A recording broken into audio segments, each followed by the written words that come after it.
आप कितने भी अच्छे कर्म कर लो, लेकिन समाज आपके बुरे कार्यों को ही सदैव याद रखता है। इसलिए लोग क्या कहेंगे यह सोचने से बेहतर है कि आप अपना कर्म करें। जन्म लेने वाले के लिए मृत्यु उसी प्रकार निश्चित है जितना कि मरने वाले के लिए जन्म लेना। इसलिए इस विषय पर शोक मनाना व्यर्थ है।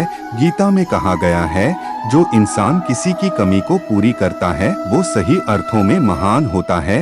गीता के अनुसार जिंदगी में हम कितने सही हैं और कितने गलत हैं, यह केवल दो लोग जानते हैं, एक परमात्मा और दूसरी हमारी अंतरात्मा। जीवन का आनंद ना तो भूतकाल में है और ना भविष्य काल में, बल्कि जीवन तो बस वर्तमान को जीने में है। जब तक शरीर है तब तक कमजोरियां तो रहेगी ही, इसलिए कमजोरियों की चिंता छोड़ो और जो सही कर्म है उस पर अपना ध्यान लगाओ। अर्जुन, तुम भला क्यों रोते हो? तुमने जो खोया क्या वह तुमने पैदा किया था? आज जो तुम्हारा है वह कल किसी और का होगा, क्योंकि परिवर्तन ही संसार का नियम है। किसी का अच्छा ना कर सको तो बुरा भी मत करना, क्योंकि दुनिया कमजोर है लेकिन दुनिया बनाने वाला नहीं। यदि कोई व्यक्ति विश्वास के साथ इच्छित वस्तु को लेकर नित्य चिंतन करता है तो वह जो चाहे वह बन सकता है।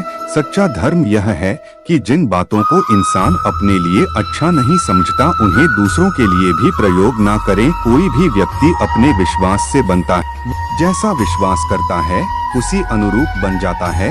मन अशांत है और उसे नियंत्रित करना कठिन है, लेकिन अभ्यास से इसे वश में किया जा सकता है। मेरे लिए समस्त प्राणी समान है, ना तो कोई मुझे अत्यधिक प्रिय है और ना ही कम, लेकिन जो मेरी भक्ति पूरे मन से करते हैं, मैं सदैव आवश्यकता पड़ने पर उनके काम आता हूँ। मन की शांति से बढ़कर इस संसार में कोई भी संपत्ति नहीं है। जो मनुष्य फल की इच्छा का त्याग करके केवल कर्म पर ध्यान देता है वह अवश्य ही जीवन में सफल होता है। कोई भी इंसान जन्म से नहीं बल्कि अपने कर्मों से महान बनता है। अपना, पराया, छोटा, बड़ा इत्यादि को भूलकर यह जानो कि यह सब तुम्हारा है और तुम प्रत्येक हो। बिना फल की कामनाएं ही सच्चा कर्म है। ईश्वर चरण में हो समर्पण वही केवल धर्म है। जो व्यक्ति क्रोध करता है उसके मन में भ्रम पैदा होता है, जिससे उसका बौद्धिक तर्क नष्ट हो जाता है और तभी व्यक्ति का धीरे धीरे पतन होने लगता है। गीता में लिखा है, जब इंसान की जरूरत बदल जाती है तब इंसान के बात करने का तरीका बदल जाता है।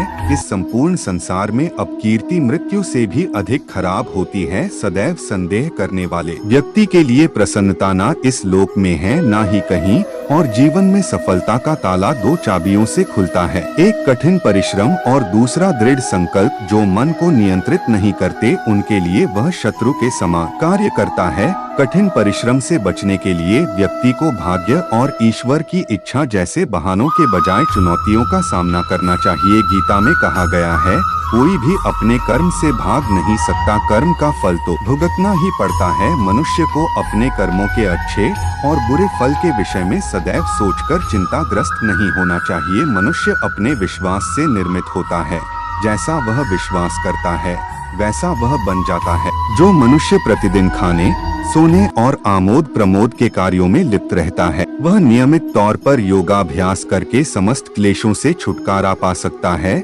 जब इंसान अपने काम में आनंद खोज लेते हैं तब वे पूर्णता प्राप्त करते हैं। श्रीमद् भागवत गीता का मुख्य उद्देश्य मानव कल्याण करना है, इसलिए प्रत्येक मनुष्य को सदैव मानव कल्याण की ओर अग्रसरित रहना चाहिए। जब भ्रमित अर्जुन कुरुक्षेत्र में सलाह के लिए अपने सारथी भगवान कृष्ण के पास गए तो भगवान कृष्ण ने कुछ तर्कसंगत दार्शनिक अवधारणाएं बताईं जो आज भी प्रासंगिक हैं। भगवत गीता एक महाकाव्य ग्रंथ है जिसमें हमारी सभी समस्याओं का उत्तर है। स्वतंत्रता आंदोलन के समय कई नेताओं के लिए प्रेरणा की पुस्तक थी। इन कुछ भगवत गीता संदेशों पर एक नजर डालें जिनका उपयोग आप अपने जीवन को सही रास्ते पर वापस लाने के लिए कर सकते हैं। जय श्री कृष्णा।